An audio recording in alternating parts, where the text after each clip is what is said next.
recording this on a 90-degree day here in balmy New Jersey. Oh my gosh. You know, I left Florida to drive up north and kind of try to scrape the areas and stay around 75, 80. And then yesterday came, boy, let me tell you, it's hot. It's hot, man. So good. I'm glad you guys are finally getting some summer up here in the Northeast. I am Green Bean. This is the Greenbean's Jets pod, episode 22. I couldn't be more excited. What a crazy trip I'm having up here in New Jersey. Exhausting. So positive, though. So incredibly positive. I am fresh on the heels of the New Jersey Shore Coaster Tour. The Jersey Shore Coaster Tour, right? So many of you guys already know about what we were doing. And I gotta say, so many of you actually participated and contributed to the Jersey Shore Coaster Tour. I couldn't be more appreciative, grateful, and downright touched, man. We were able to raise just about $1,200 for a New Jersey-based pet rescue, NJSH. You can find them at njshpetrescue.org if you want to continue to donate and what have you. Just because the Jersey Shore Coaster Tour is over doesn't mean that you can't still support the organization. They're doing great things, but man, we set this all up. We worked on it for months, quite frankly. And yesterday was the day. By the time you listen to this, it'll be past, it won't be yesterday anymore, but Saturday, May 22nd.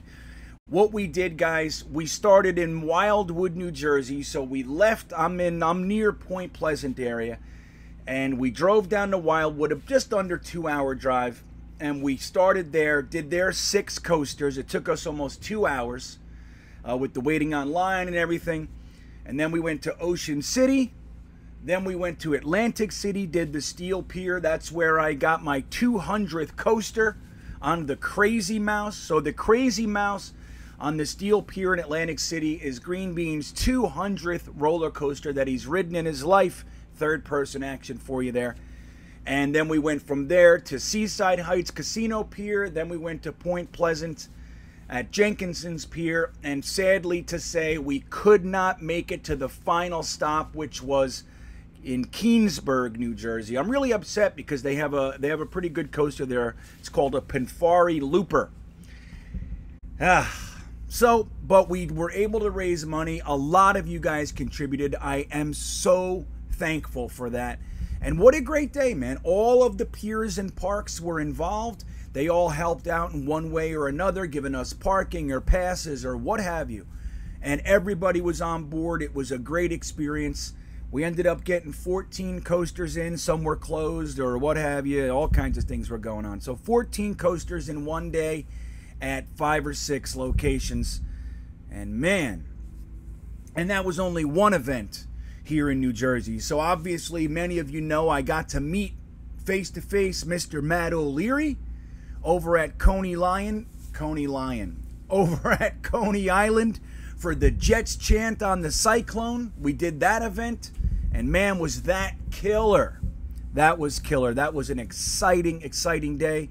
We did the Jets chant from the top of the Coney Island Cyclone, and then we went and ate Nathan's, and then we did a Jets chant from the top of the Thunderbird coaster on the other end of Coney Island, and then we went to L&B Spumoni Gardens and had a fantastic Sicilian-style pie with Spumoni afterwards. What a great day. Got to meet Sack Exchange and so many more of you guys. It was really wonderful. And then I went to Great Adventure, and oh man, it's been quite the trip. I did have a Taylor ham, egg, and cheese sandwich, and I had a good one too, a double Taylor ham, nice and thick. I like when the Taylor ham's like this thick, or like that. That's what I like. I also like double egg. I like it on a bagel. I got more to do. Don't get me wrong. And then I was able to go and meet Ryan from Jets Talk 24/7 over at, in my opinion, the finest pizza slice in New Jersey, or pie, really, at the Boulevard. No, the Reservoir Tavern in Boonton, New Jersey, right on Parsippany Road by the Boonton Bridge. And we had a great time hanging out with Ryan. So I got to meet Ryan and Matt in the same trip. And I almost had Gangrene David on deck last night, but it didn't work out with me going to Keensburg.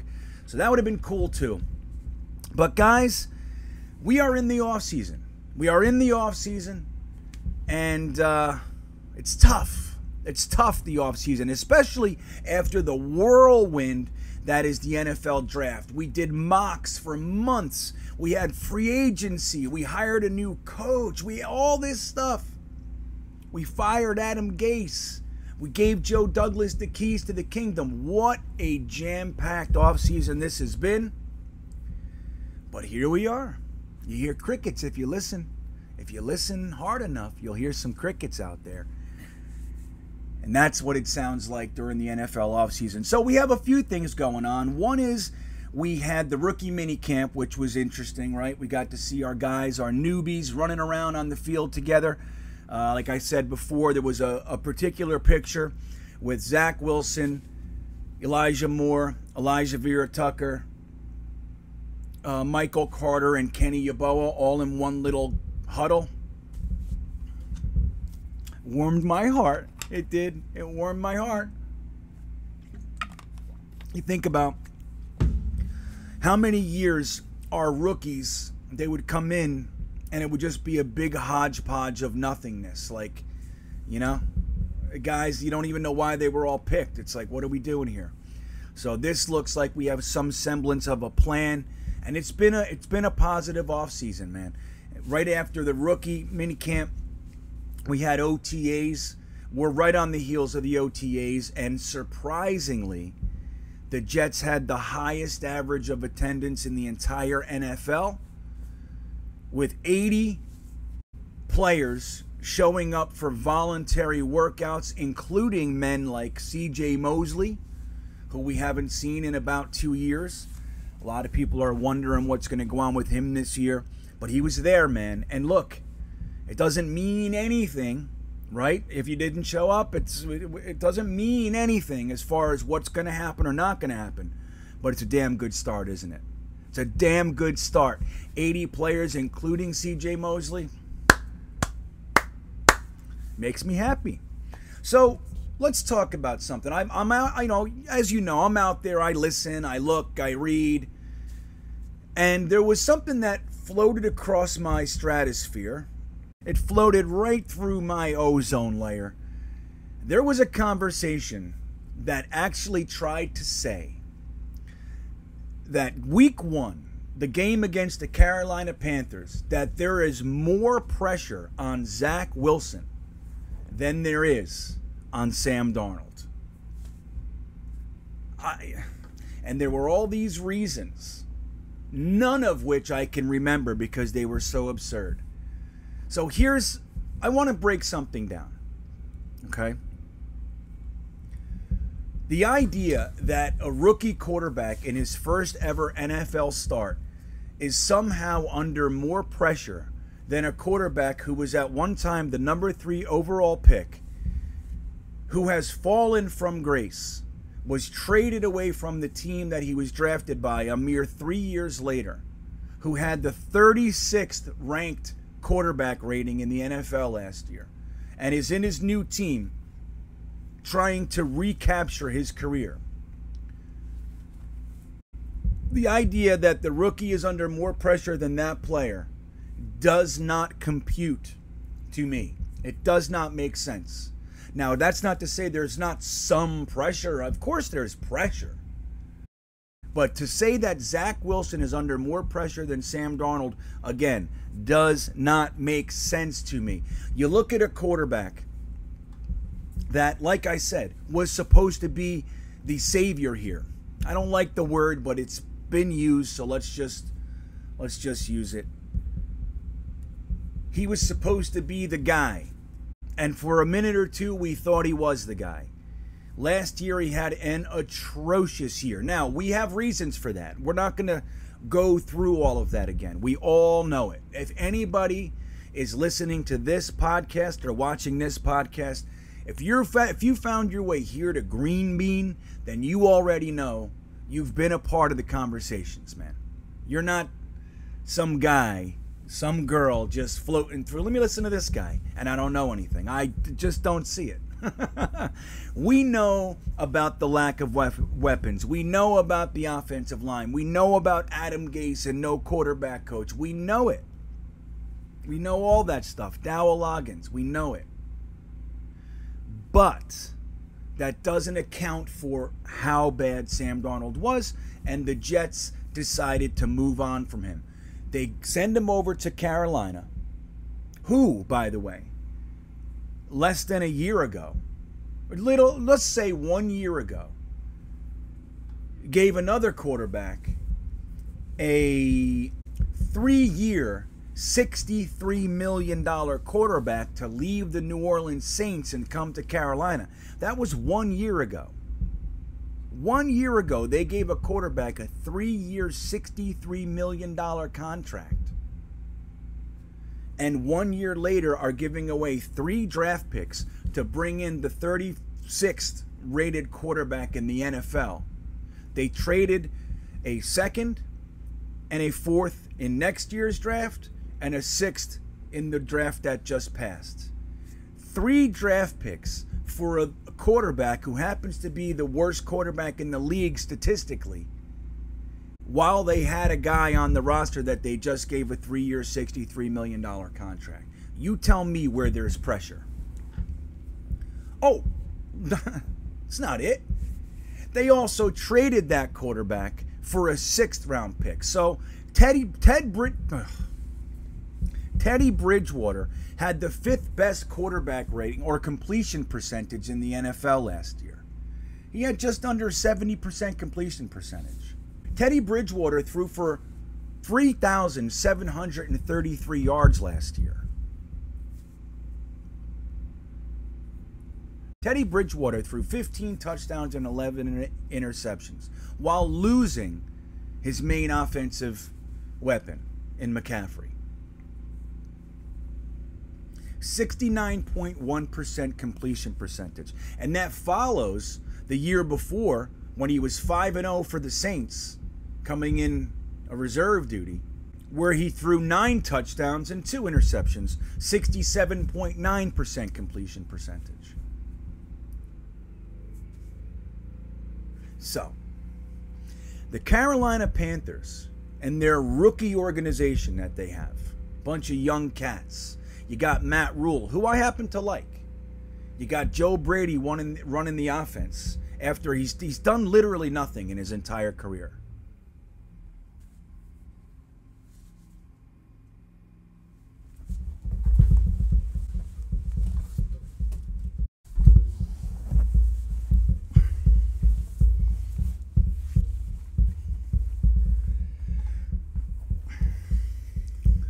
So Joe Brady, God bless him.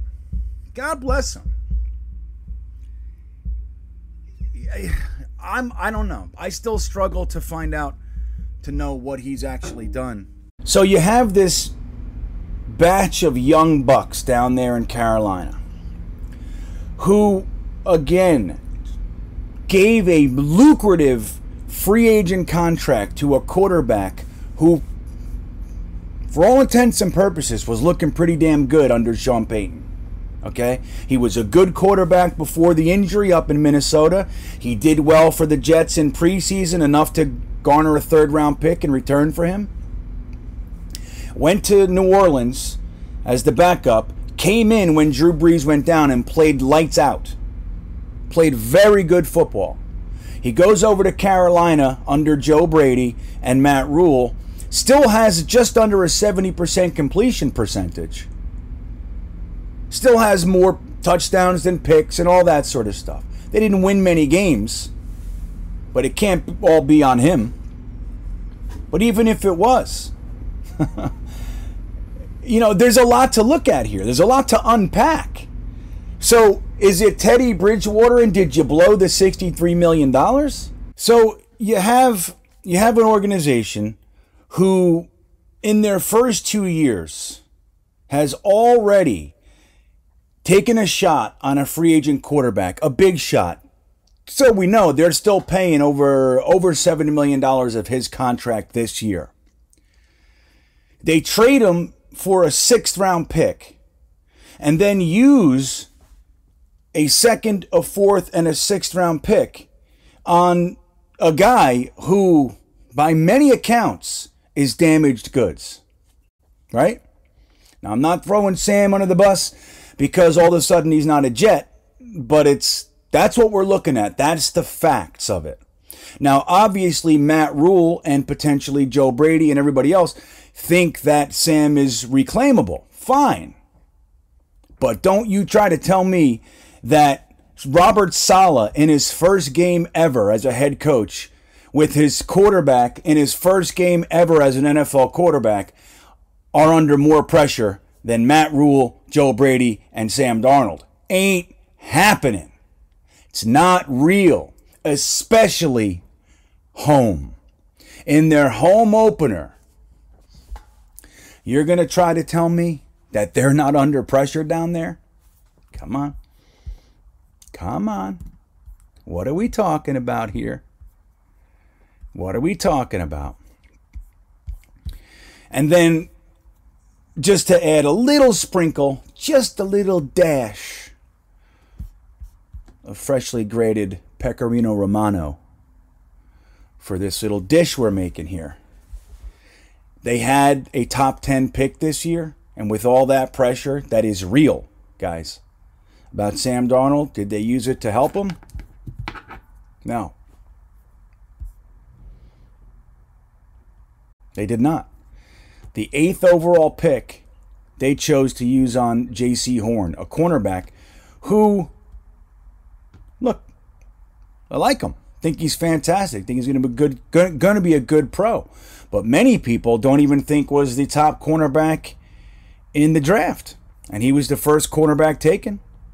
J.C. Horn, immediately followed by Patrick Surtain II by the Denver Broncos. Now, they did all right for him in the draft. I don't want to just leave it there and pretend that they didn't do anything. They got Terrace Marshall in the 2nd. They got Shi Smith later. They got a couple offensive linemen. So they did take care of him. But I'm just using it as a point. There is a boatload of pressure on the Carolina Panthers. If they come into their home opener and get beat by Robert Saleh, Zach Smith, whoever that is, Zach Wilson, they're in trouble. Okay? And it's going to happen quick. They gave Matt Rule $10 million a year or something along those lines, right? So it's a funny thing. Again, as we talk about this stuff, again, it harkens back to the same old story, which is the negative tilt where the Jets are concerned. It never fucking stops. How in the world is Zach Wilson under more pressure than Sam Darnold? If Sam Darnold lays an egg this year, his career might be over. At least as far as being considered a starter in the NFL. If Zach Wilson has a rough year this year, it's just a rookie quarterback having a rough first year, like many do. It's not real. It's just not real, guys. So it's one more story. And look, we'll keep tabs. Honest to God, I'm not even trying to look for this stuff. I'm not. I'm so tired of just dealing with this stuff. I just want to talk about the amazing trajectory that the New York Jets are on right now. Come on. Now, I don't think that draft was perfect, and I'm not trying to say that it was. I don't think our offseason was perfect, and I'm not trying to say that it was. But come on. You want to talk about positivity? In the matter of 6 months, we have gotten rid of Adam Gase, Greg Williams, Dowell Loggins, that whole batch. We got rid of Christopher Johnson being somehow the head of the organization with the GM and the coach on the same level. That's gone. Joe Douglas has 2 drafts packed full of offense. We got a brand new coach, a good coach, it looks like. Can't predict the future, but shit, man, this has a whole different feel to it than when we hired Adam Gase and Todd Bowles, for that matter. Was anybody psyched about Todd Bowles? And I liked him. But I was like, okay. I liked him better than Dan Quinn. But I was like, all right, I guess. Let's see. When I looked at Todd Bowles and I thought to myself, is this the guy to unseat Bill Belichick and Tom Brady in New England? I was like, probably not. Probably not. And let's not forget, Todd Bowles and Bruce Arians, they needed Tom Brady to unseat the Patriots and all that shit. You know what I mean? Like, come on, man. You know, this is all baloney. It's all baloney, and the offseason is going to be packed full of it. I'm going to try really hard to piece together all these positive things. I got really cool shit in the works. I can't wait to release a lot of the stuff I'm working on. But it's not going to stop. And like we've said 1,000 times, the only way to make it stop is just to outright batter the rest of the league. We can't even squeak through and do some sort of, you know, almost lose but lucky bounce win thing. Dude, they would eat that up. The Jets will never get a benefit of the doubt. Never. So here we are. We're a few months from opening day. Got lots of fun shit to talk about. And I stumble on this deep conversation from all these analysts talking about why Zach Wilson is under more pressure than Sam Darnold. That Joe Douglas and Robert Saleh are somehow under more pressure than the coach who just signed a quarterback for 3 years for $63 million, traded him for a sixth, and then used a second, fourth, and a sixth to trade for the worst quarterback in the NFL statistically. Oh, what are we even talking about? Fucking this world we live in. So we're gonna do this thing, man. We're gonna do it. Like I said, lots of fun stuff. I'd like you guys to keep letting me know how you think, what you're up to, how you see this stuff, because it makes my day a lot of the time, guys. I really do. And I want to thank you again for all the support on the Jersey Shore Coaster Tour, for all the involvement and pledges and everything else. I want to thank you for all the support for the Coney Island Jets chant on the Cyclone event. I want to thank you for being here. I want to thank you guys. It makes my week every week. You guys. So with that said, let's wrap this up. Let me know what you think. You think Sam Darnold is not under any pressure down there in Carolina? You think Zach Wilson is somehow under more pressure? You see him go to the Islanders game with his O-line and everybody? Who doesn't love Dan Feeney all of a sudden? Who doesn't love Dan Feeney? Wearing that mullet, I don't care. I don't care. Who's going to say something to me? That's Dan Feeney. I want him to make the team. Don't you? But I bet Matt O'Leary was all kinds of psyched by that one. I haven't seen it yet, but I'm going to look on O'Leary's page and see if he's got a whole video on Zach Wilson at the Islanders game. You know O'Leary loves that one. With his eyes on Isles and everything else. O'Leary's a big Islanders fan, as most of you probably already know. But man, looking pretty cool. Looking like a nice, young, vibrant bunch of dudes. We have a nice, motivational head coach, younger. It's exciting times. Allow yourself to be excited. Allow yourself to think we're going to grab that 7th playoff spot. Allow it. Don't worry about the potential disappointment in the future, Jets fans. Who cares? We've been disappointed before. I don't care. Allow it. Allow some positivity. Now, don't allow those jerk-offs out there to tell you anything other than we are on a positive upswing. Don't allow that. And don't let them rent space in your head. I tell you, Mark Schlereth commented on a tweet I wrote out of nowhere. Mark Schlereth, remember him? I made that little video about what he said to the whole fan base. Remember that? And out of nowhere, I was talking to somebody else about something, and he said, oh, how cute, Jets fans, blah, blah, blah. So what the fuck you doing here? I said, is it as cute as you wearing a football helmet in your kitchen? Who does that? And he kept going, and I called him, okay, helmet boy. Still not. What possesses somebody to put on a football helmet in their house and film a video? There's got to be some thought there. I wonder what it is. Anyway, you think we're getting in Mark Schlereth's head? I think so. I think he's got what we call an obsession with Jets fans. Why is he involved in a little old tweet between me, Green Bean, and some other Jets fan? What is Mark Schlereth doing over here? He's looking. He's obsessed with us. You can wear all the helmets you want, Mark Schlereth. You can wear all the helmets you want. It doesn't hide that you're a buffoon. A complete tool. That's what you are. Who wants to go and pick on a fan base who's clearly already been tortured without your shit. You hear me, Mark Schlereth? No one's afraid of you over here. I'm rarely afraid of men who wear helmets indoors anyway. There's something wrong with them. Have a great day. It's really nice. So I'll be in New Jersey for a couple more days. Gonna get some more Taylor ham in my gullet.